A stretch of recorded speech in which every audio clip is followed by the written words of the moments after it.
तो पहले एक छोटा सा टॉपिक करते हैं शेड्यूल का। शेड्यूल बाकी था भाई, मेरे ऊपर बहुत उल्हाड़ा आ रहा था, सर जी शेड्यूल नहीं करवाए। माँ भाई पहले चलो शेड्यूल ही करवाएंगे और कुछ नहीं होने का, है ना।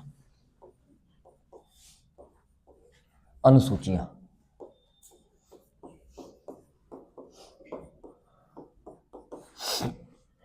पहला क्वेश्चन तो यही है, जब हमारा बेसिक कॉन्स्टिट्यूशन बना, मूल संविधान लिखेंगे, मूल संविधान में इन बेसिक कॉन्स्टिट्यूशन 8 अनुसूची थी। In basic constitution total schedules was 8।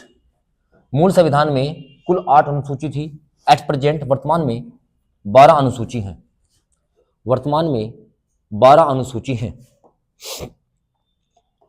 अब 12 में जो 4 बढ़ी हैं, जब ये 4 आएंगी तो मैं कब कब इसको जोड़ा गया, कैसे कैसे जोड़ा गया, तब हम बात करेंगे। तो पहले बात करते हैं शेड्यूल नंबर 1। शेड्यूल नंबर 1 अनुसूची नंबर 1 में लिखा है लिखेंगे भारत व उसके राज्य क्षेत्र, या संघ लिखो, चलो लिख लो भारत संघ व उसके राज्य क्षेत्र, लिखेंगे union and it's territory, union and it's territory. और आप आर्टिकल नंबर 1 में ये तो पढ़ के आए थे, बोलो है ना, भारत संघ एवं उसके राज्य क्षेत्र। भारत एक अविनाशी राज्यों का एक संघ है। चलिए, तो जब भारत का बेसिक कॉन्स्टिट्यूशन बना, जब मूल संविधान बना, बेसिक बना, उस समय भारत के 14 राज्य थे और 6 यूनियन टेरिटरी थी। ये क्वेश्चन बहुत बार एग्जाम में पूछा गया है, ये तुम एक बार पढ़ भी चुके हो, दोबारा से लिखवा रहा हूं। जब भारत का कॉन्स्टिट्यूशन बना, तब 14 राज्य और 6 यूनियन टेरिटरी, 6 केंद्र शासित प्रदेश। अब यूटी का मतलब तो समझ जाते होंगे ना, अरे है ना। ये बात करें हम बेसिक की, जब हमारे पास 1956 में राज्य पुनर्गठन आयोग बना, तब की बात कर रहे हैं, है ना। आंध्र प्रदेश को भाषा के आधार पर पहला राज्य बनाया गया था, ठीक है ना। चलिए इसकी थोड़ी थ्योरी मैं बता दूंगा आपको, लेकिन वर्तमान में सबको पता ही है हमारे पास 28 राज्य हैं और 8 यूनियन टेरिटरी हैं।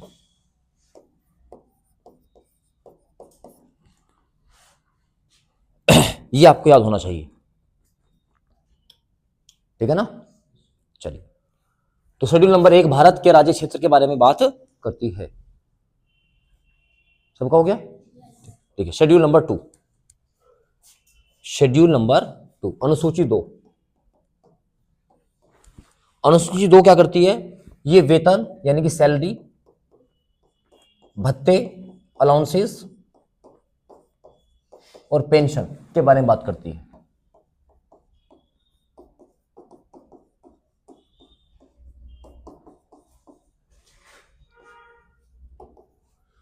ये सैलरी, अलाउंसेस और पेंशन के बारे में बात करती है।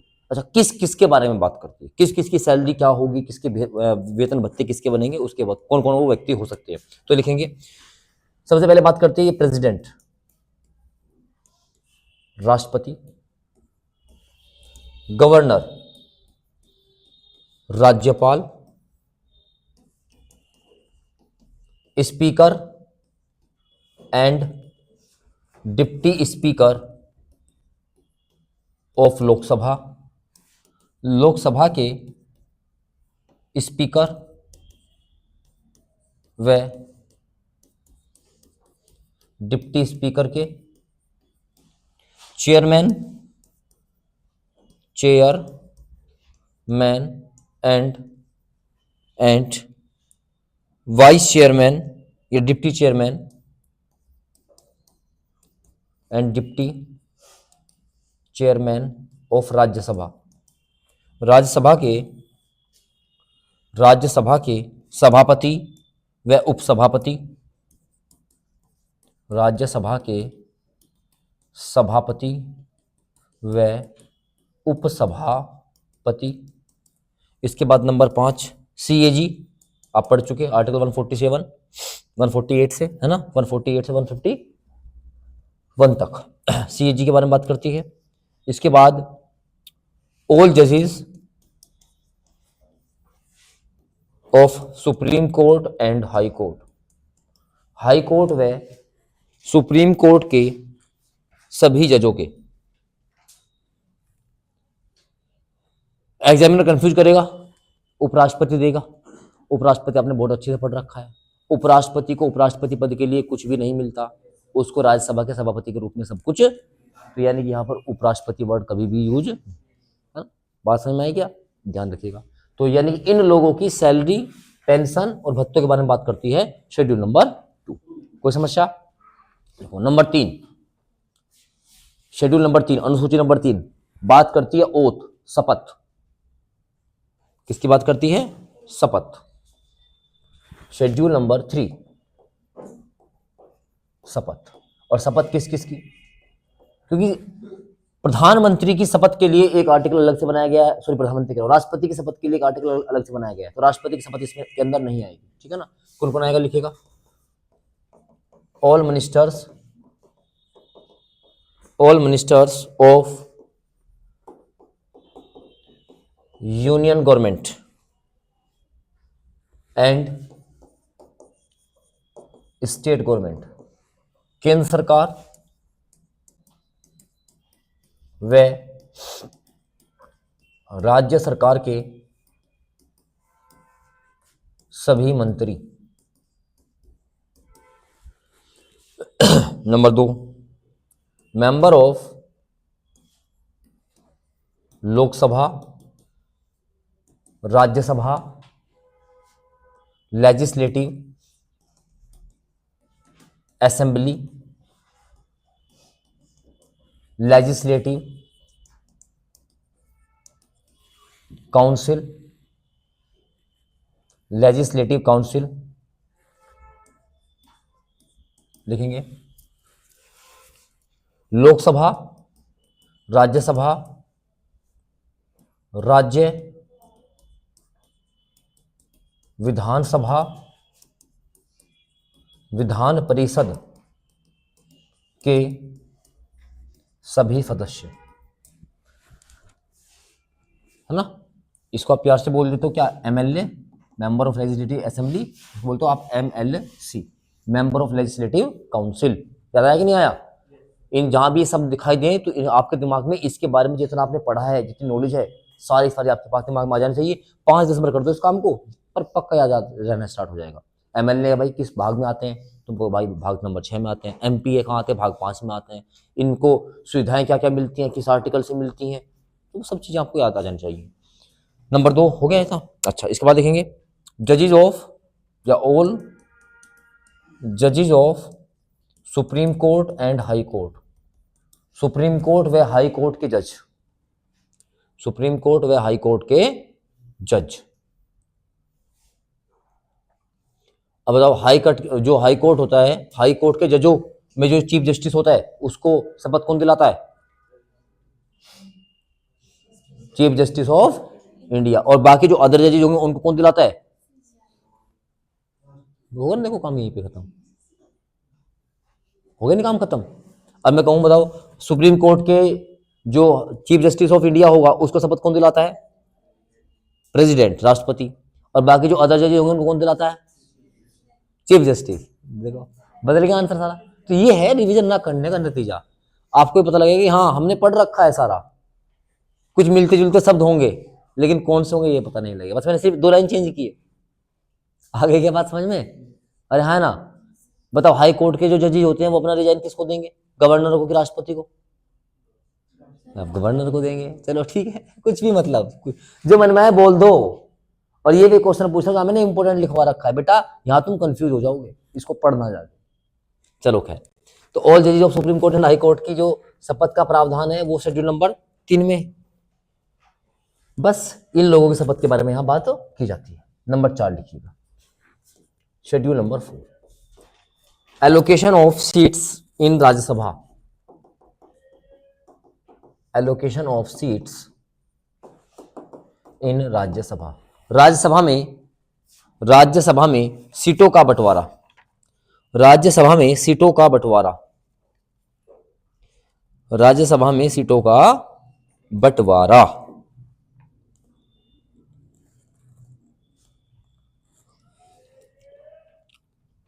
हो गया भाई, कि किस राज्य की कितनी सीटें होंगी, ये लिखा हुआ है।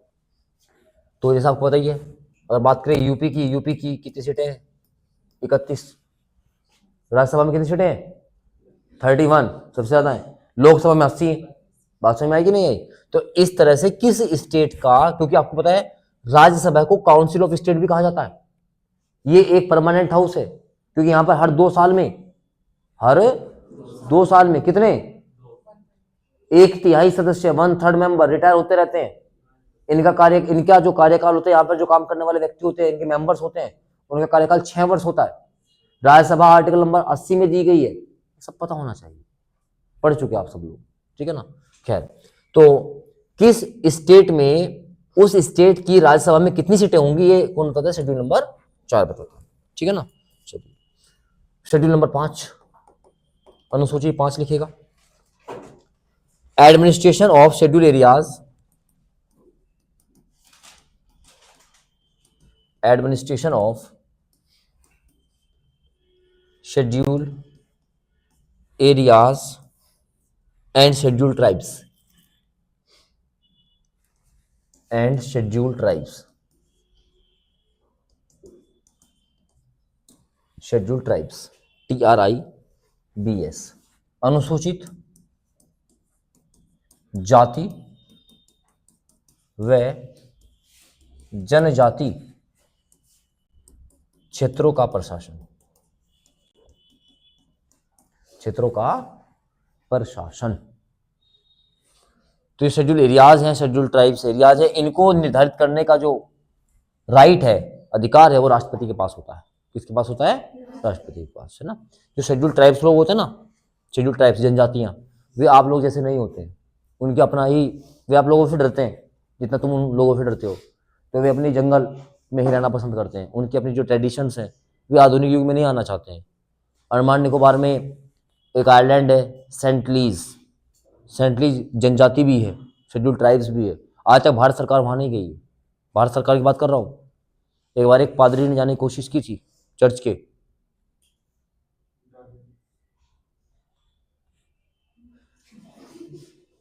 तो इसलिए उनमें कोई हस्तक्षेप, इसलिए कहते हैं जितनी भी शेड्यूल ट्राइब होते हैं ना, उनको अलग छोड़ दो, वे उसी तरीके से जीना चाहते हैं। बात समझ में आई क्या? तो इसलिए इनके लिए विशेष प्रशासन की व्यवस्था जहां पर ज्यादा होते हैं। पहले पता है आपको, जो आपका नॉर्थ ईस्टर्न रीजन्स हैं, मिजोरम है, नागालैंड है, तो यहाँ भी ट्राइब्स बहुत मिलती हैं। तो आपको घूमने के लिए वहाँ भाई आपको इनर लाइन परमिट लेना पड़ता था कि आप जा रहे हो, तो आपके लिए एरिया बनाए गए हैं, आप इन एरिया में जा सकते हो, उनको जाकर डिस्टर्ब मत करो। बात समझ में आई क्या? तो इसलिए इनका प्रशासन भी क्या रखा जाता है? अलग रखा जाता है। बात समझ में आई क्या? चलो, पता ही नहीं था इस बात का तो हमें सर, है ना। मैंने आपको जब आर्टिकल 19 पढ़ाया था कि भारत में लोगों को घूमने की स्वतंत्रता दी गई है, लेकिन उस पर कुछ है ना प्रतिबंध लगाए गए हैं, अभी यही एरिया होते हैं, आप नहीं जा सकते इन जगह पर, ठीक है ना। चलिए, ये बिल्कुल ऐसा ही है जैसे कोई भी वाइल्ड लाइफ सेंचुरी है, बड़ा सर आज सर शेर को देखने का मन कर रहा है, उसके ऊपर हाथ फेरेंगे, फोटो खिंचवाएंगे, है ना, और वहां लिखा है जंगल में शेरों से सावधान, है ना। तो बस वही चीज है। चलो खैर कोई नहीं, देखो शेड्यूल नंबर 6, यहां भी एडमिनिस्ट्रेशन दिया गया है, लिखेंगे एडमिनिस्ट्रेशन ऑफ शेड्यूल ट्राइब्स, लेकिन स्पेशल इसमें 4 स्टेट दिए गए हैं। एडमिनिस्ट्रेशन ऑफ शेड्यूल ट्राइब्स, अनुसूचित जनजाति क्षेत्रों का प्रशासन, लेकिन इसमें स्पेशल आपको दी गई 4 स्टेट, कितने? 4, लिखेंगे ATM², याद रखने का तरीका है असम, त्रिपुरा, मिजोरम, मिजो और मेघालय।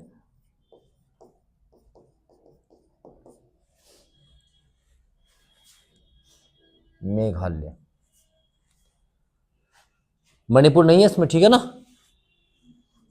असम, त्रिपुरा, मिजोरम और ये चार। ये एग्जाम भाई बहुत क्वेश्चन आता है, इसको पता है, क्योंकि एम में बच्चा कंफ्यूज होगा। तो यहाँ पे मणि नहीं है, मणि, मणि सांप के पास है, मणि से बनेगा मणिपुर, ठीक है ना?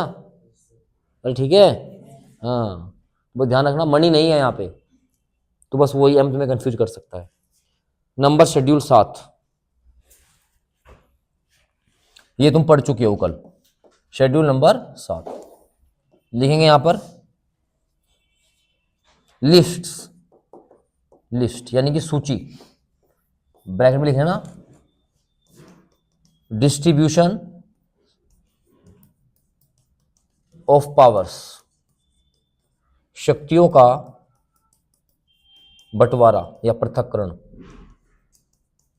यही भारत का फेडरल स्ट्रक्चर बनाता है। फेडरल मतलब क्या होता है? जहां पर शक्तियों को बांटा जाता है उसको क्या बोलते हैं? फेडरल स्ट्रक्चर, संघात्मक व्यवस्था। क्या ये सब तुम्हारे सामने आया नहीं आया पहले मेरे मुंह से? हाँ, आया होगा सर कभी। चलो, तो इसमें क्या है? लिस्ट, मैंने बताया था लिस्ट 3 तरह की होती है, यूनियन लिस्ट, स्टेट लिस्ट और कॉन्करेंट लिस्ट। हाँ या ना? किसमें कितने सब्जेक्ट थे मैंने आपको ये भी लिखवाया था। यूनियन लिस्ट पे केवल और केवल रूल बना सकती है सेंट्रल गवर्नमेंट, स्टेट लिस्ट पर सिर्फ और सिर्फ कानून बना सकती है स्टेट गवर्नमेंट, और ऐसे कुछ सब्जेक्ट जो दोनों, जहां पर केंद्र और राज्य दोनों मिलकर अपना क्या बना सकती है? कानून बना सकती है, उसको क्या बोलते हैं? कॉन्करेंट लिस्ट, यानी कि समवर्ती सूची। याद आया क्या? बस, तो बहुत बढ़िया, लिख दो। लिस्ट 3 तरह की हमारे पास थी, यूनियन यानी कि संघ सूची, स्टेट और कॉन्करेंट, कॉन्करेंट लिस्ट, समवर्ती सूची, समवर्ती सूची। अच्छा, कुछ सब्जेक्ट ऐसे भी हैं जो इन तीनों में नहीं आते, अलग रखे गए हैं, तो उनके लिए एक वर्ड यूज किया जाता है, रेसिडुअल लिस्ट, अवशिष्ट सूची, अवशिष्ट सूची। जो इनसे बच गए उनको रखा जाता है रेसिडुअल लिस्ट के अंदर, अवशिष्ट सूची के अंदर।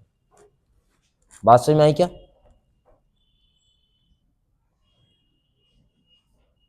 कभी कभार क्वेश्चन आ जाता है, इसी को बोलते हैं हम, इसको बोलते हैं हम फेडरल स्ट्रक्चर, संघात्मक व्यवस्था। कभी वहां एग्जाम में देखो ये क्या आ गया। तो डिस्ट्रीब्यूशन ऑफ पावर क्या कहलाता है? Federal structure. ये मैंने आपको बहुत बार बताया है, ठीक है ना? भारत क्या फेडरल स्ट्रक्चर है? बिल्कुल है, क्योंकि वहां पर शक्तियों का बंटवारा किया गया है, केंद्र स्तर पे किया गया है, राज्य स्तर पे किया गया है, ग्रामीण स्तर पे किया गया है, ब्लॉक स्तर पे किया गया है, जिला पंचायत स्तर पे किया गया है। बोलो है ना? सबको पावर्स दी गई है, बोलो सही है क्या? तो ये क्या है? फेडरल स्ट्रक्चर है। तो मैंने कि ये किसमें बात करता है? 7 में। अच्छा, एक काम करता हूं मैं आपको, यूनियन लिस्ट में कौन कौन से सब्जेक्ट है वो लिखवा देता हूँ, कुछ स्टेट के लिखवा, क्योंकि बहुत बार आता है। कौन का मैंने आपको वहां भी लिखवाया था भी, कल या परसों वाले लेक्चर में लिखवाया था। फिर भी कुछ इसको थोड़ा सा डीप बता देता हूं मैं। तो हेडिंग लगाओ union list subject, union list subject, union list subject.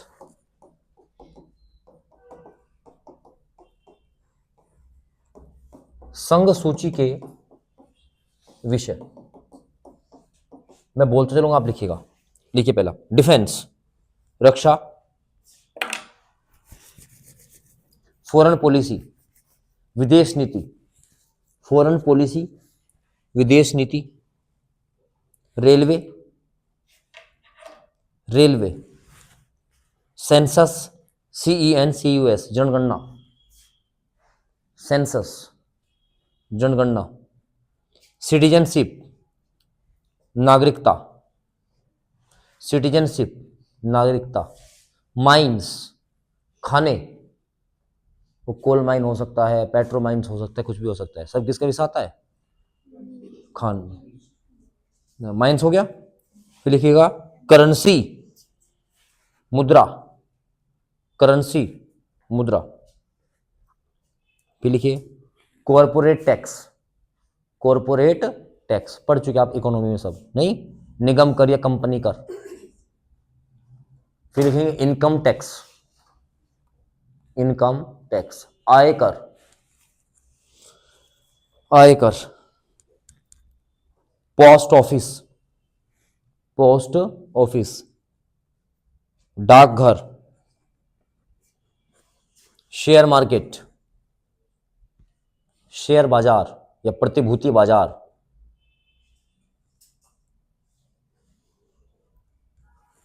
Insurance market, insurance market, बीमा बाजार, बैंकिंग, बैंकिंग हो गया banking, atomic energy, atomic energy, परमाणु ऊर्जा, वार एंड पीस, युद्ध और शांति। बहुत है इतने तो एग्जाम में इतने मिल जाएंगे मेरे हिसाब से, ठीक है ना। तो ये सब किसके सब्जेक्ट हैं, पक्का समझ में आया। अब इसके नीचे लिखो बेटा स्टेट लिस्ट, स्टेट लिस्ट, राज्य सूची।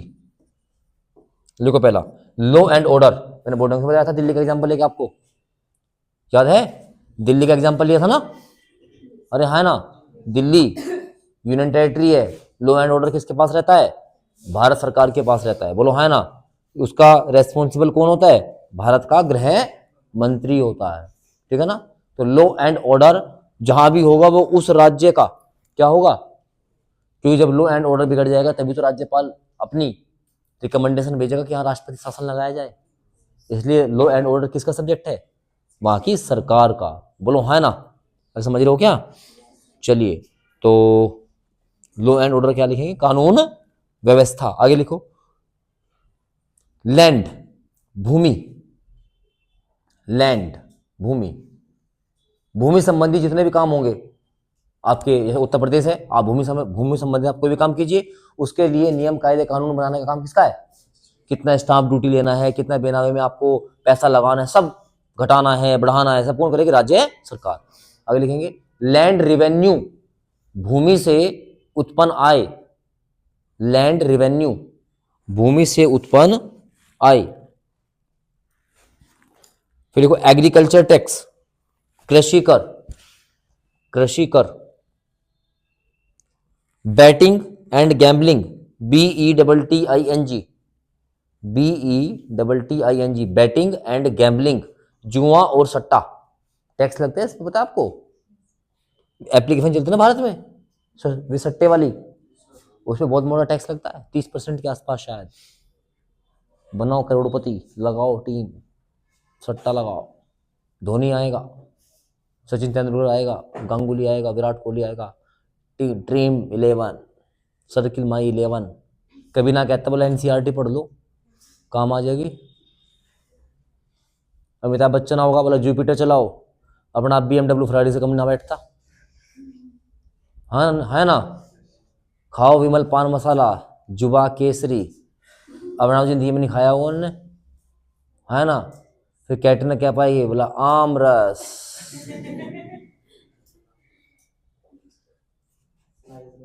स्लाइस, स्लाइस, बोला है ना। एक ने नाम रख रखा है रियल जूस, सारा मिठा पानी में, मिठा पानी में क्या मिला रखे हैं, आर्टिफिशियल टेस्ट मिला रखे हैं, बस पी जाओ और मर जाओ, समझ रहे हो ना। ये हम लोगों के साथ होता है, हमारी तो नाकामी है ही, जो लोग हमने चुन के भेज रखे हैं ना, उनका तो बस बहुत बड़ा रोल है इसके अंदर, है ना। एक आता है वह चटनी आया करे उसकी, किसान केचप, समझ रहे। और गलती उनकी नहीं है, उन्होंने अपने पैकेट पर लिख रखा है साहब, सब लिखा रहे हैं उसके ऊपर, उन्हें पता है अंग्रेजी में लिखते हैं, किस में लिखते हैं। और हमारे होम मिनिस्टर साहब तो कह रहे हैं अंग्रेजी से बाहर निकलो, गुलामी का प्रतीक है,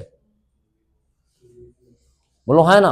अब हम क्या करें, हमारी मजबूरी आ गई, सरकार की बात तो माननी पड़ेगी, हम अंग्रेजी छोड़ रहे हैं, तो कहाँ छोड़ दोगे, CP में 250 नंबर की।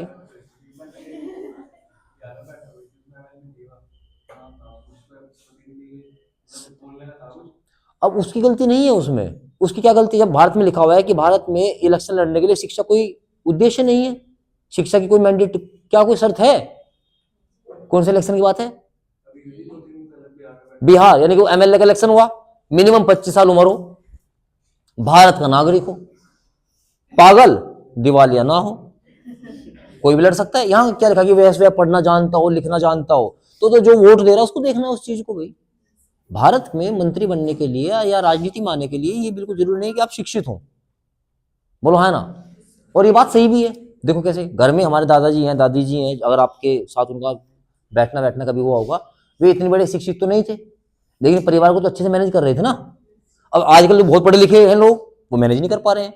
तो किसी भी चीज को चलाने के लिए जरूरी नहीं है कि आपका शिक्षित होना जरूरी हो, पर हाँ इतना शिक्षा जरूर आना चाहिए। अगर आप उस फील्ड में जा रहे हो, आपको मंत्रालय में बैठना पड़ेगा, आपको से आपके पास कोई एप्लीकेशन भी आएगी, तो थोड़ा सा मतलब अनुभव के साथ साथ पढ़ाई जरूरी तो है, नो डाउट। अब डिपेंड करेगा कि कैसे क्या चीजें हैं, बोलो है ना। तो हम किसान की बात करें, टमाटर दिखा रखा बढ़िया, टॉप का एकदम फर्स्ट क्लास दिखा रखा ना। एक बार मैं बहुत दिन हो गए, देख लेते हैं एक बार। क्या था वो? किसान कैचअप है भाई वो, उसको एक बार बस वो देखते हैं। जो किसान स्पेलिंग क्या है? ए एन ई है क्या? किसान डबल एस है, डबल एस ए एन है ना। और इसके बाद क्या आ गया?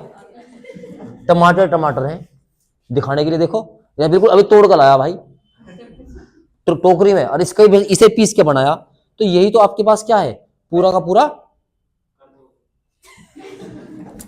सही है ना। ये लो, कुछ लिखा हुआ था यहाँ पे 105 रुपए, ठीक है ना। बस समझ रहे क्या? अब टमाटर तो 100 रुपए किलो भी हुए, इसका रेट तो 105 से नीचे नहीं हुआ। टमाटर 30 रुपए किलो भी हुए, तब भी रेट कम नहीं हुआ। इसका मतलब इसका टमाटर से कोई लेना देना नहीं। अब इसके बाद जाके देखो कितना बढ़िया दे रखा, सही है कि नहीं है। इसे हमें हमें देख के ऐसा लगता है कि भाई बिल्कुल किसान है, एकदम फ्रेश टोमेटो केचप। मुझे रंग बदलना, उसे बताना कि वो टमाटर का रंग लाल ही होता है, कभी हरी चटनी बना के भेज दे गलती से। वो आइसक्रीम में उंगली लिगड़ी देखी थी, तो कौन खाता ना, कौन आइसक्रीम उंगली कटी हुई नहीं देखी? आई नहीं न्यूज आपके पास? वो मैं रील बना दूंगा आज उस पे, लो। नहीं पता आपको सच में? भाई साहब वो निकली, वो है लगा, टेस्ट तो अजीब है। जब वो खा रहा था, वो ऑनलाइन ऑर्डर की, टेस्ट तो अजीब था उसका। अब जब वो बोला होगा वैसे ही, वो देखा तो इतना ऐसा कटा हुआ था, उसमें लगा हुआ था। वो कितना बेवकूफ आदमी होगा जो वो मशीन में काम कर रहा, उसे उंगली कटी, उसे पता नहीं लगा होगा तेरी उंगली कहाँ जाने लग रही, इधर निकाल तो लूं बेटा। बहुत इसलिए कहा है, जितना भी ये बंद पैकेट फूड है ना, मत खाओ। क्रीम वाले बिस्कुट, वो क्रीम नहीं है, वो है क्रीमिया, लिखा हुआ है ऊपर, जो आपको सिर्फ और सिर्फ कैंसर के सिवा कुछ नहीं देगा, आपकी किडनी को खराब करने के अलावा कुछ नहीं देगा। हम तो क्रीम वाले खाए, क्रीम वाला बिस्किट निकालना। एक तो वाला पाम ऑयल है ही उसके अंदर, ऊपर से हवा, तो दवा खाओ। एक जोन सी बैठी आगे, टेढ़ा है पर मेरा है। अब तो यूपी का टेस्ट चल रहा, नया ऐड आ गया, यूपी का टेस्ट कुरकुरा, नाम ही कुरकुरा। गांव में जब बुड्ढे हुए थे, बोला बहुत कुरकुरा बुड्ढा हो रहा भाई, गांव की भाषा में जो बिल्कुल खत्म हो जाता, मतलब बहुत कुरकुरा बुड्ढा है। अब ये कुरकुरा बताओ, ये क्या बताओ, ये खाना भी था। चलो खैर कोई बात नहीं। तो कुल मिला के बात ये है कि बताओ बैटिंग एंड गैम्बलिंग से हम कहां पहुंच गए। तो ये सब चीजें आगे समझ में। दिवांशु को बता रहा, जल्दी बता फटाफट, फिर चल रहे हैं। कुछ बताना चाह रहे हो? नो सर, चलो तो हो गया भाई इसका। आगे लिखो अल्कोहल, अल्कोहल हिंदी में अल्कोहल लिख लो, और ये कुछ और लिखवाओ। अल्कोहल, अल्कोहल भी किसका विषय है? ओ मदिरा, स्टेट का। इसलिए आप सुनते होंगे बिहार में शराबबंदी है, गुजरात में शराबबंदी है, यूपी में शराबबंदी नहीं है। दिल्ली में तो कहते बोले मेट्रो स्टेशन में भी लगाओ दुकान, मेट्रो स्टेशन पे दुकान लगाओ, वाइन शॉप, दारू की दुकान और वाइन शॉप। अंतर आ गया नहीं आ गया? देखो कितना बड़ा अंतर है। इस समाज की बात कर रहा हूं मैं आपको। एक व्यक्ति जो रिक्शा चलाता है और वो इस अल्कोहल का सेवन करता है, तो उसके लिए आप 75 समझ गया, हम तो पता है रेट का 75 ठीक है, रेट का पता है। अगर वो अल्कोहल का सेवन करता है तो हमारे ऑब्जर्वेशन में हम कहेंगे बताओ उसको खाने को रोटी नहीं मिल रही और दारू पी रहा है, आसान भाषा में। वही एक व्यक्ति आए 15-20-25 लाख की गाड़ी में बैठ के वो बार में जाए और वहां पी के आए, बोला देखो भाई शौक है, काम एक ही, अल्कोहल का सेवन कर रहे हैं। This is the observation of a person. बात समझ में आई क्या? यानी स्टेटस के अकॉर्डिंग हम अपना किसी के प्रति भी अपना एक नजरिया बना लेते हैं, काम वही है। आइए बात समझ में, है ना? एक एग्जांपल और लो, मान लो किसी का घर है, उसने कोई गाड़ी खरीदी, है ना, बताओ उनको इसकी हालत है नहीं, गाड़ी लेके आया, लोन पे लेके आया होगा, भले ही वो अपने पैसों की लेके आया हो, इकट्ठा किया उसने, इसलिए उसने और कुछ काम ना करा, उसने पैसे जोड़े होंगे अपने, भाई मैं गाड़ी लेकर आनी है। और वहीं एक बराबर में कोई बढ़िया सी एकदम चमचमाती, जैसे शहर में कोठी बोल देते हैं, हालांकि गांव में तो इतना घेर पड़ा रहता है खाली, जहाँ ट्रैक्टर वैक्टर घूम जा, बुग्गी बुग्गी खड़ी रहे, गाँव शहर माते कोठी बन जावा, उसकी कोठी है वहां पे, और वो गाड़ी लेके आए, मतलब देखा पहले से 2 थी, एक और ले, अब भले वो लोन पे लेके आया हो, लेकिन ऑब्जर्वेशन वो रिच पर्सन है, रिच नहीं रिच, वो रिच पर्सन है। समझ में आ रही है क्या? इसलिए कह रहा हूं पढ़ाई कर लो, अपनी आइडेंटिटी बना लो, वरना लोगों का ऑब्जर्वेशन आपके प्रति बड़ा ही खराब हो जाएगा। इसलिए अपने आप को अपने नजरों में भी अच्छा ऑब्जर्वेशन बना करो। आगे बात समझ में? 2 एग्जांपल मैंने वे दे दिए जो आप खुद भी आप ऐसे ही बोलते हो, आपकी जो खुद की थिंकिंग है, जो मैंने एग्जांपल दिए हैं, शायद आप भी वहां ऐसा ही बोलोगे। अरे बात समझ में आई क्या? तो इसलिए अल्कोहल से बाहर निकलते हैं, तो अल्कोहल किसका सब्जेक्ट हो गया? इसलिए हम सुनते हैं बिहार में शराबबंदी है, गुजरात में शराबबंदी है, फलानी जगह शराबबंदी नहीं है, क्योंकि राज्य सरकार चाहेगी तो उसको बंद कर सकती है। ठीक है, चलो अल्कोहल हो गया। इसके बाद लिखो next, health and sanitization. Health and sanitization, स्वच्छता और स्वास्थ्य, स्वच्छता और स्वास्थ्य।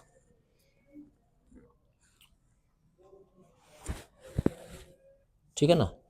और animal husbandry, animal husbandry, HUSBANDRY, पशुधन। जैसे ये पशु होते हैं ना, जो दूध देने वाले पशु होते हैं, तो इनका भी सेंसस होता है कि कौन सा स्टेट दूध के मामले में सबसे ऊपर है। ऐसे जो मवेशी पशु होते हैं, जिसमें भेड़ आ गई, बकरी आ गई, गाय आ गई, भैंस आ गई, तो इनका भी सेंसस होता है। तो ये राज्य ही करवाता है। तो हर राज्य चाहता है मेरे राज्य में पशुधन की मात्रा बढ़े, गायों की मात्रा बढ़े, भैंस की मात्रा बढ़े, बकरी, है ना, ताकि हम अपने स्टेट को नंबर 1 पे लेके आ सके। क्योंकि मिल्क का प्रोडक्शन बेहद जरूरी है हर एक स्टेट के लिए, क्योंकि मिल्क से बहुत जबरदस्त न्यूट्रिशन मिलता है और उनसे अलग अलग प्रोडक्ट भी बनते हैं। बात समझ में आई क्या? वरना देखो, आप देखो अमूल है, पूरी दुनिया पर राज कर रखा है, क्या इतना दूध का प्रोडक्शन कर पाता होगा? वो नहीं कर पाता होगा, बोलो हाँ ना? जितना वो सप्लाई कर रहा है, सारे प्रोडक्ट आ रहे हैं, चाहे वो क्रीम ले लो, बटर ले लो, और घी ले लो, मिल्क ले लो, दही ले लो, छाछ ले लो, नमकीन वाली छाछ ले लो, कुछ ही ले लो, बोलो है ना? आइसक्रीम भी बना रहा, उसमें भी कुछ लगता ही होगा, अगर मतलब ओरिजिनल आ रहा होगा, है ना? अब वो शायद पनीर वगैरह बनाते दिखे है ना, वो स्लाइस भी आवे, सब चीजें, तो इतना प्रोडक्शन समझ लो। गुजरात की कंपनी है अमूल। चलो, व्यापार करना गुजरातियों को ही आता है अच्छे से, या मारवाड़ियों को आता है। बात समझ में आई क्या? इसलिए हर एक स्टेट में आप जाएंगे, हर स्टेट मतलब राज्य में जाएंगे, मतलब कंट्री में जाएंगे, ऑस्ट्रेलिया होगा, कनाडा हो गया, अमेरिका हो गया, आपको सब हर जगह मिल जाएंगे। ठीक है ना? मारवाड़ी भोज अलग ही फील आता है, अपना ही है। ठीक है, चलो खैर, एक लिखो कॉन्करेंट लिस्ट, समवर्ती सूची, समवर्ती सूची लिखो भैया। इसमें समवर्ती सूची का मतलब समझ में आ गया होगा, जहां पर राज्य और केंद्र दोनों मिलकर अपने कानून बना सकते हैं, और जो जो इसमें है उनके हाल बड़ा अच्छा है। लिखो पहले एजुकेशन, पहले क्या लिखेंगे? एजुकेशन। दूसरा लिखो पॉपुलेशन, जनसंख्या, पॉपुलेशन कंट्रोल, ऐसे लिखो पॉपुलेशन कंट्रोल एंड फैमिली, जनसंख्या नियंत्रण, जनसंख्या एवं परिवार नियंत्रण, पॉपुलेशन कंट्रोल एंड फैमिली, जनसंख्या एवं परिवार नियंत्रण, हो गया। वेट एंड मेजर, MEASURE, माप व तोल, माप व तोल। आयुष, वो देखिए तुमने दूधिया का जो लीटर रखे, जब वो 2 लीटर रखेगा हमेशा, लेन जाके खुद पीट कर रखे, और जिसे देना उसे ये तो ठीक रखेगा, ये थोड़ा बहुत कर दे इसमें ऊपर को 2 लीटर मिलेंगे। ये भारत में बहुत ही बड़ा कानूनी जुर्म है, 10 साल की सजा हो सकती है अगर कोई बांट के साथ, या जिसे तोलते हैं ना, 1 किलो का बांट है, 2 किलो का बांट है, लीटर है, कोई भी मापे तोलने की सामान है, और कोई छेड़छाड़ करता है ना, तो 10 साल तक की सजा का प्रावधान है। अब हम लोगों को नहीं पता, में सरकार की क्या गलती है? सरकार ने तो प्रावधान बना रखा है, जाओ आप करो खिलाफ उसके कार्रवाई। लेकिन हम पता ही नहीं, हम तो ईंट का, वो ईंट टेक ले टूटी हुई, बोला यो आधी किलो का,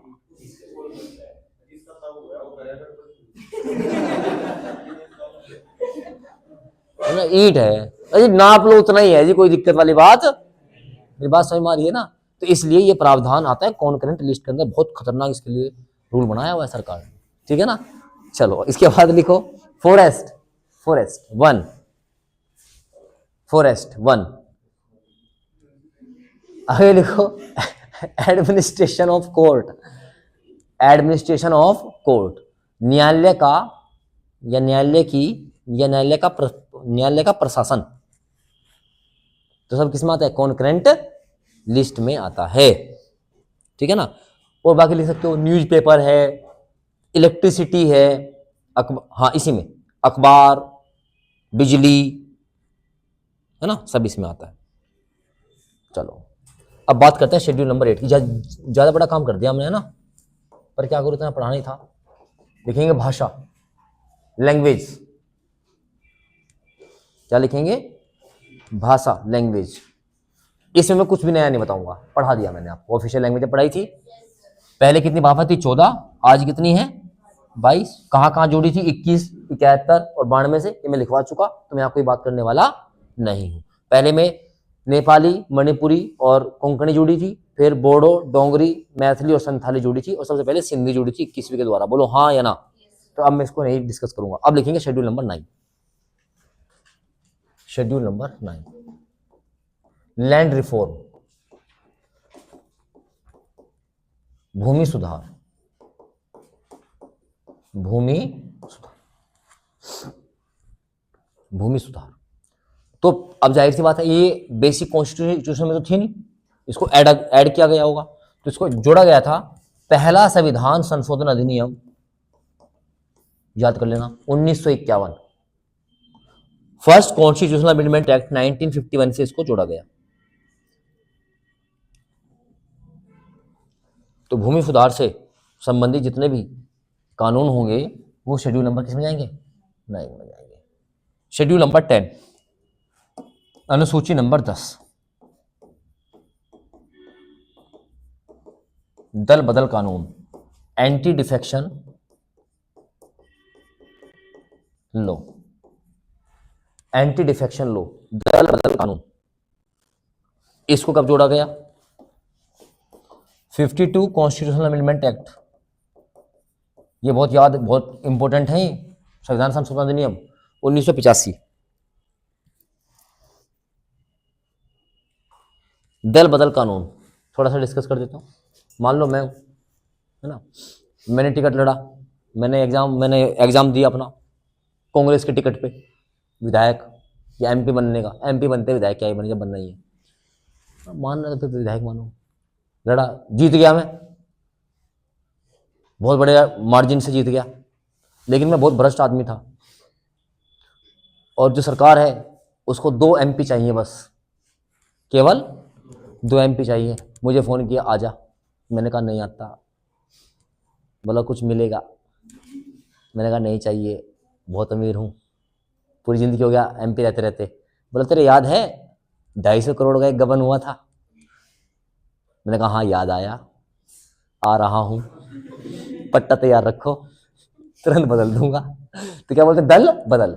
जीत के गया था इस पार्टी से, और अपना स्वार्थ देखते हुए या किसी भी प्रेशर में आके मैं उधर पहुंच गया। तो ये बहुत काम हो रहा था भाई। आदमी, अब जैसे कोई व्यक्ति है, अब जैसे मोदी जी हैं, बीजेपी है, मतलब बीजेपी को वोट तो नहीं मिलता, मोदी जी को वोट मिलता है। अब वो आदमी, मतलब अगर मैं हूं, मैं एक सामान्य सा अनपढ़ सा अशिक्षित सा आदमी हूं, पता लगा भाई मोदी जी बहुत काम कर रहे हैं, दबा के काम कर रहे हैं, कोई व्यक्ति खड़ा हो गया, मुझे उस व्यक्ति से मतलब ही नहीं, मैंने वोट किसको दिया? मोदी जी को। बोला है ना? तो वो व्यक्ति सोच रहा है तू एमपी बन के आया, भाई तू एमपी बन के नहीं आया, वोट मिला है पार्टी को, तेरे अपने कुछ वोट हो सकते हैं, बोलो है ना। अब आरएसएस वाले हैं, स्वयं सेवक संघ इतनी मेहनत करता है इलेक्शन के लिए, हर एक एक व्यक्ति को घर से निकालते हैं, वोट डालो, आपका अधिकार है, आपका लीगल राइट है, बोलो है ना। तो ये यानी कि उस वो पार्टी उसके कार्यकर्ता मेहनत कर रहे हैं ना, और व्यक्ति को क्या लगता है ये तुम्हारी वोट है। बोलो सही बात है क्या। अब पार्टी ने कहा बताओ यार ये इलेक्शन तो हमारी पार्टी के सिंबल पे जीत के गया, मिल गया दूसरी में तो दिक्कत होगी, तो वो दिक्कत आने शुरू हो गई थी। तो इसलिए फिर एक क्या बनाया गया, एंटी डिफेक्शन लो। इसमें क्या कहा गया कि अगर किसी पार्टी के 2/3 2/3 मेंबर, कितने 2/3 मेंबर एक साथ चले गए छोड़ के, एक साथ कितने मेंबर 2/3 मेंबर एक साथ छोड़ के चले गए, तो ये लो काम नहीं करेगा, ये लो काम। हाँ अगर इससे कम कोई चला गया तो फिर वहां क्या होगा। बोला गुरु जी बताओ आप। मान लो एक एग्जांपल लेते हैं,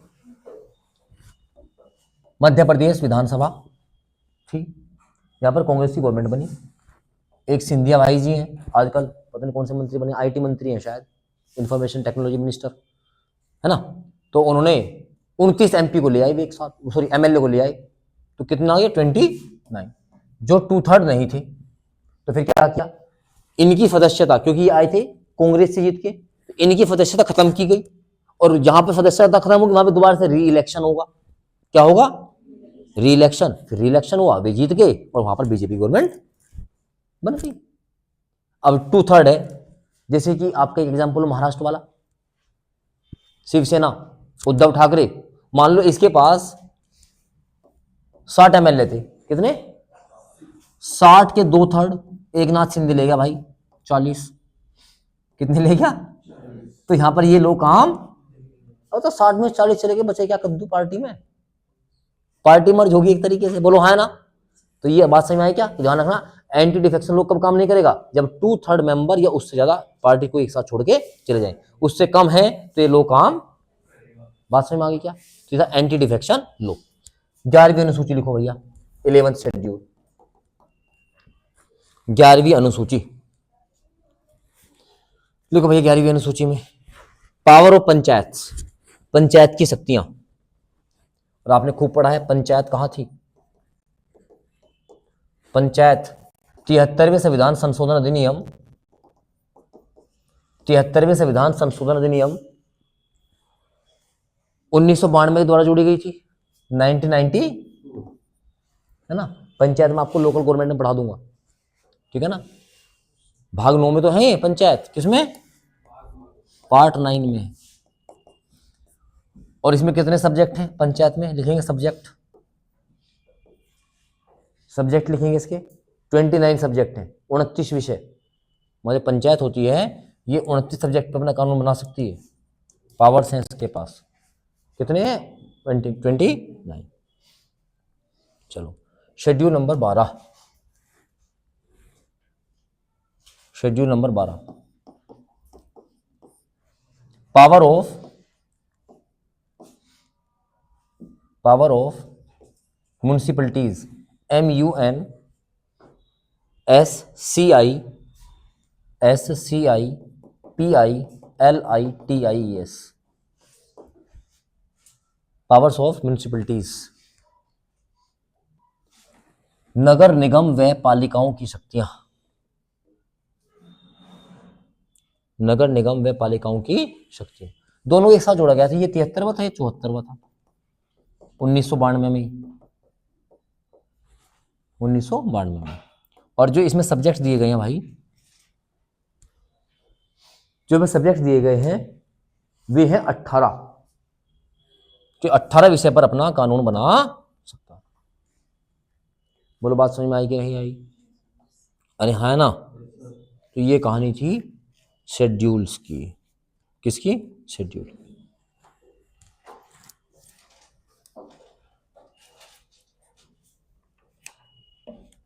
चलो जी,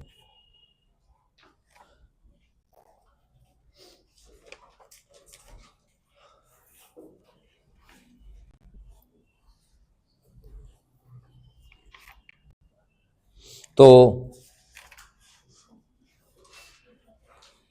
लोकल गवर्नमेंट चालू करें क्या यार, क्या करें बताओ, हैं क्या विचार है। कर लें ये, याद तो फिर भी नहीं करना, कम से कम कोर्स ही पूरा हो जाए। क्यों? अरे हाँ है ना। चलो तो लिखो लोकल गवर्नमेंट।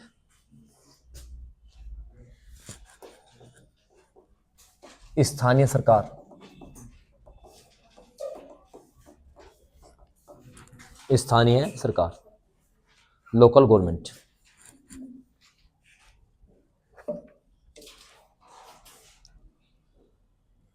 चलो जी, जो स्थानीय सरकार होती हैं ये आपके दो लेवल पे चलती हैं, एक तो ग्रामीण स्तर पर और एक शहरी स्तर पर।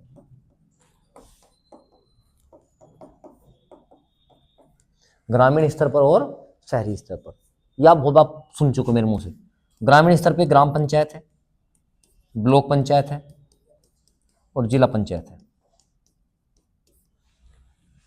और शहरी स्तर पे दो हैं, नगर पालिकाएं और नगर निगम।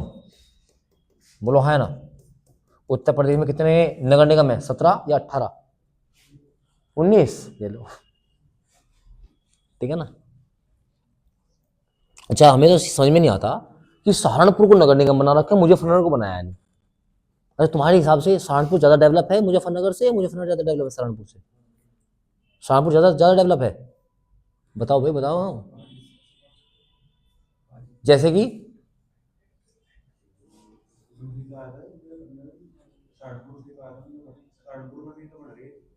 सहारनपुर से बन रहे,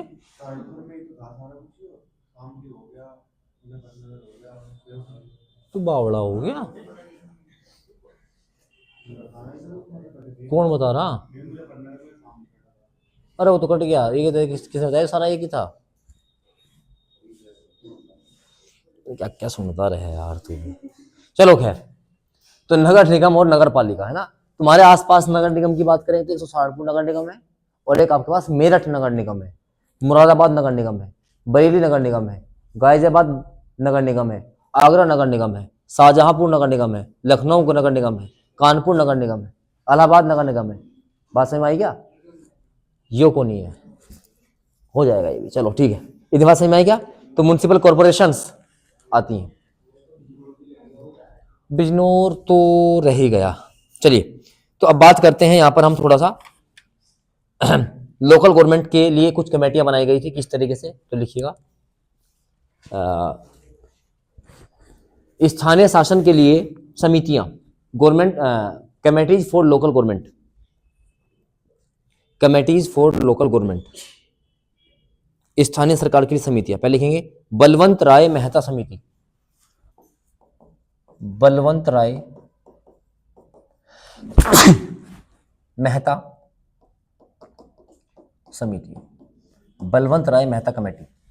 इंपॉर्टेंट है बहुत, बलवंत राय मेहता समिति। इसने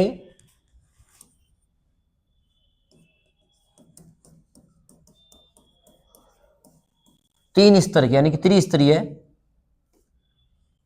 इसने त्रिस्तरीय, तीन स्तरीय व्यवस्था बनाने का सुझाव किया। He recommendation for three tier local government system. और तीन स्तर कौन से थे जो आप देखते हो बार बार? इसने कहा ग्राम पंचायत होनी चाहिए, ब्लॉक या खंड पंचायत होनी चाहिए, और क्या होनी चाहिए? वो भारत ने इसी को अपनाया है। भारत ने जो अपनाया है वो किसको अपनाया? बलवंत राय। इसने कहा तीन स्तर पे हमें पावर ऑफ डिस्ट्रीब्यूशन करना पड़ेगा, डिस्ट्रीब्यूशन ऑफ पावर करना पड़ेगा, शक्ति का विकेंद्रीकरण करना पड़ेगा। बात समझ में आई क्या? तो ग्राम स्तर पे, ब्लॉक स्तर पे और जिला स्तर पे। और भारत में सबसे पहले पंचायती राज कहां स्टार्ट किया गया? नागौर डिस्ट्रिक्ट, नागौर जिला, राजस्थान। भारत में सबसे पहले लिखेंगे Panchayati Raj started in Nagaur, Panchayati Raj system started in Nagaur, Rajasthan. और मैं चाहूंगा आप इसका ईयर भी लिख लें, तो भारत में पहली बार पंचायत राज स्टार्ट हुआ है 2 अक्टूबर 1959, 2 अक्टूबर गांधी जी की जयंती पर 1959। तो भारत का पहला वह राज्य जहां पर पंचायत राज स्टार्ट हुआ तो कौन था? राजस्थान। क्या था वो? इसके बाद वाला भी आ सकता है, लिख लीजिएगा, आंध्र प्रदेश। इसके बाद कौन आया? इसके बाद कौन आया? आंध्र प्रदेश। एक और लिख लो, इसके बाद लागू हुआ असम, और फिर धीरे धीरे करके पूरे भारत में पंचायत राज सिस्टम लागू हो गया। बोलो, बात समझ में आई क्या? अरे हाँ, है ना? चलिए, राजस्थान के बाद लिखेंगे आंध्र प्रदेश, आंध्र प्रदेश के बाद लिख लीजिएगा असम। बलवंत राय मेहता कमेटी ने, भारत में यही चलता है। उसके बाद एक व्यक्ति आया जिसका नाम था अशोक मेहता। सेकंड कमेटी लिखिएगा, अशोक मेहता कमेटी। कमेटी बेहद इंपॉर्टेंट है। Ashok Mehta committee recommended 2 layer system. Ashok Mehta समिति ने, अशोक मेहता समिति ने 2 स्तरीय व्यवस्था, 2 स्तरीय व्यवस्था बनाई। जिला पंचायत और मंडल पंचायत। कुछ रह गया क्या? कुछ रह गया? जिला पंचायत और, अशोक मेहता ने 2 स्तरीय कहा। कितने स्तरीय? 2 लेयर सिस्टम। एक तो क्या? जिला पंचायत, डिस्ट्रिक्ट पंचायत, और एक डिवीजन यानी कि मंडल पंचायत, मंडल स्तर।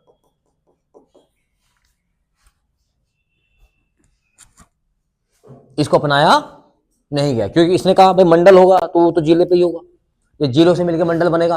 अब जब तुम्हारा है, तुम्हारा मंडल क्या पड़ता है? सहारनपुर पड़ता है। किसी व्यक्ति को काम करवाने जाना हो तो फिर भी वहीं जाएगा मंडल पे। बोलो है ना? तो इसको रिजेक्ट कर दिया। बोलो गांव वाला सही है। गांव के स्तर पे प्रधान रखेंगे, ब्लॉक प्रमुख रखेंगे और जिला प्रमुख रखेंगे, तो यहां पर हमारा जो है डिस्ट्रीब्यूशन ऑफ पावर अच्छे से हो जाएगा।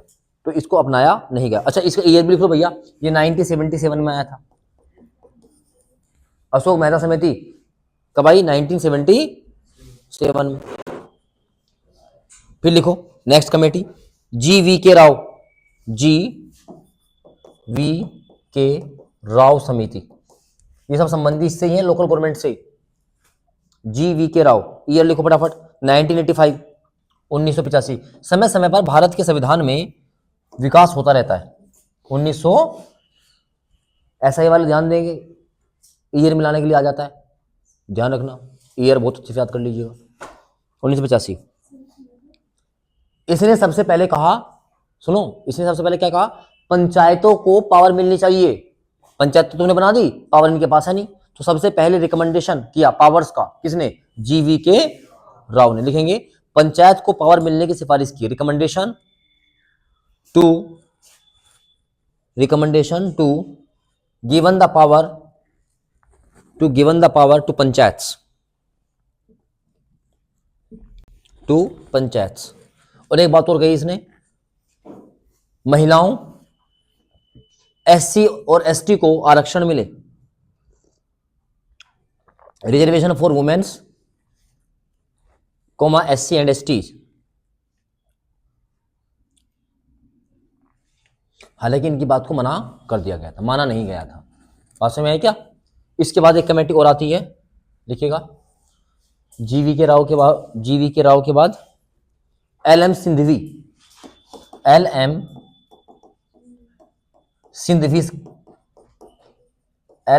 समिति। LM सिंधवी, ये 1986। LM सिंधवी, इसने कहा स्थानीय सरकारों को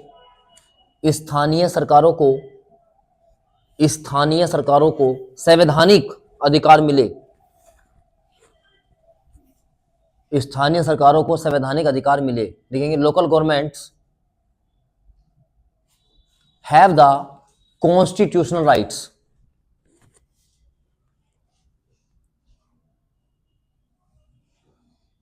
ठीक है ना?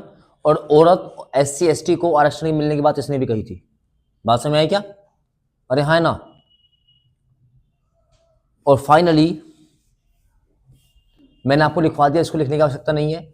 73 कॉन्स्टिट्यूशनल अमेंडमेंट एक्ट से, 73 संविधान संशोधन से, याद है ना। अच्छा एक कमेटी और भी रहेगी, पी के थुंगन समिति, वो भी लिखो, उसके बाद लिखवा देता हूं, लिखिएगा पी के थुंगन समिति।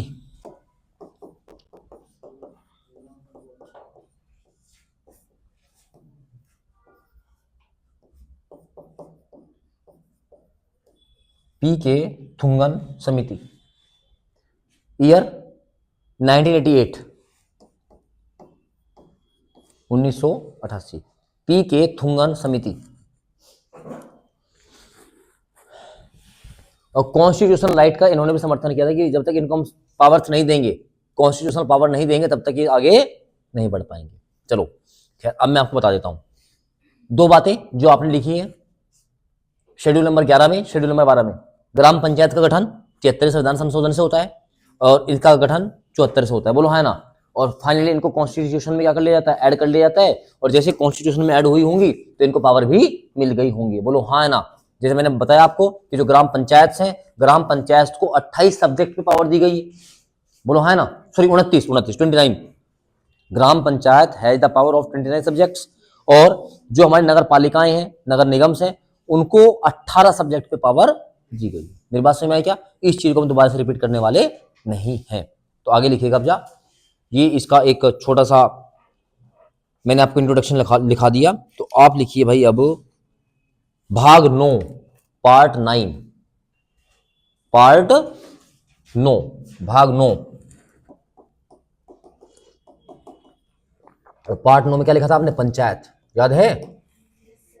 तो पंचायत के बारे में कुछ अब आर्टिकल्स हैं जो मैं आपको लिखवा देता हूं, देखिएगा। पहली बात तो ये कहां से कहां तक है, ये आपको याद भी होगा वैसे मेरे हिसाब से। आर्टिकल 243 से आर्टिकल 243 ओ तक है। जीरो मत कर दियो, रुक जाओ भाई तुमसे। ओ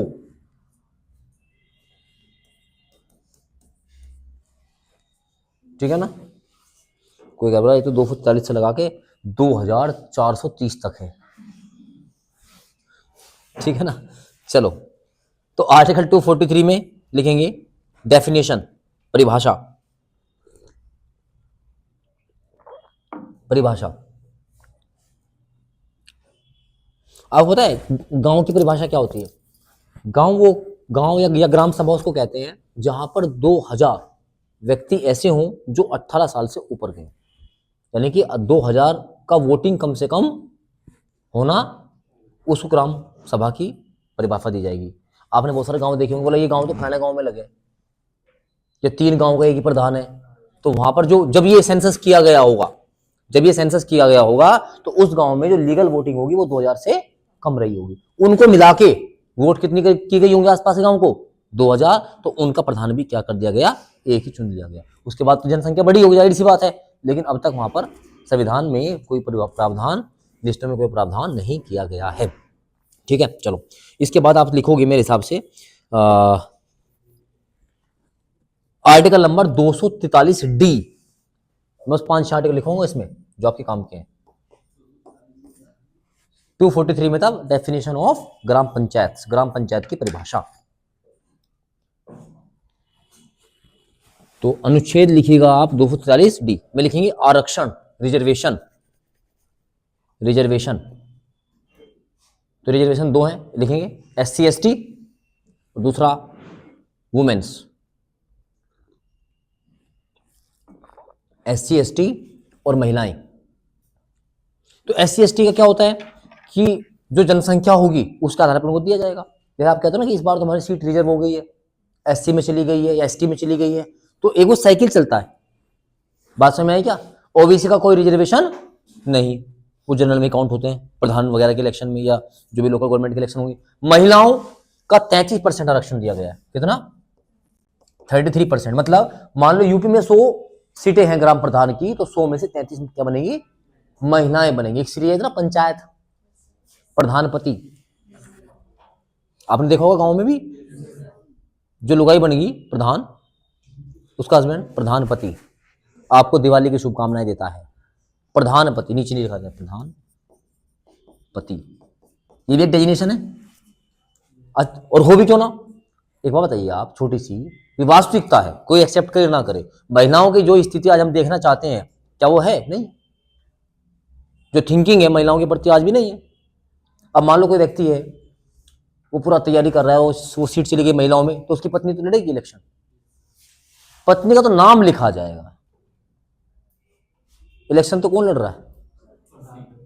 प्रधानपति। प्रधानपति फिर इतना पावरफुल हो जाता है कि कोई डिसीजन भी लेना तो अपनी पत्नी से समझना उचित नहीं समझता, लेकिन पत्नी की भी एक दिन आत्मा जागी, बोला प्रधान तू है, काम ये कर रहा है, कोई बात है, कोई तो जानता ही नहीं है, पोस्टर इसके लग रहे तेरे लगते ही नहीं, दिमाग तो खराब हो सकता है ना। अरे हाँ ना, बारह बोला अंगूठा लगवा साइन करवा चला जा, झंडा फहराना 26 जनवरी पर अपना आप चला जा, मुझे जान भी नहीं देता। तो उसकी आत्मा एक दिन जागेंगी, वो कहेगा बोला ऐसा है, सही कि नहीं है? अरे हाँ ना। तो ये एक वास्तविकता है। तो चलो खैर आगे बढ़ेंगे, इस पर ज्यादा बात नहीं करेंगे। पंचायत में इसका अच्छा दिखाया गया है मामला, बोलो है ना, सही है कि नहीं है? चलो, तो इसके बाद 243D हो गया। 243I, 243I state finance commission, राज्य वित्त आयोग, मोस्ट इंपोर्टेंट है। स्टेट फाइनेंस कमीशन, राज्य वित्त आयोग, मोस्ट इंपोर्टेंट। याद रखियो, फाइनेंस में आई आ रहा, आई FI, फाई है ना, तो याद रख लियो, अगर कुछ भी याद नहीं आया तो। 243I में फाइनेंस कमीशन। 243J, 243J लेखा परीक्षण, ऑडिट, ऑडिट। और 243K, 243K राज्य निर्वाचन आयोग, state election commission, most important.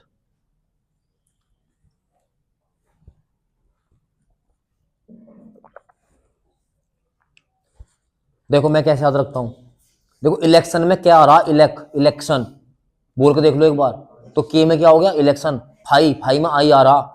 अभी लग रहा होगा याद हो जाएंगे, नहीं होने के, वहां जाके सब दिखा मामला। तो मैं तो मतलब पर्सनली ऐसे याद कर रखे हैं, क्या आ गया तो के में इलेक्शन हो गया, और फाई में आई आ गया तो फाइनेंस हो गया। बोलो बात सही में आई क्या? अरे हाँ ना। अच्छा ये तुमको पता ही है, पंचायतों की संरचना 5 वर्षों के लिए की जाएगी, हर 5 वर्ष में इलेक्शन होगा, तो ये लिखवाने की आवश्यकता नहीं है, और आर्टिकल इससे आपके आएंगे भी नहीं। बोलो बात समझ में आई क्या?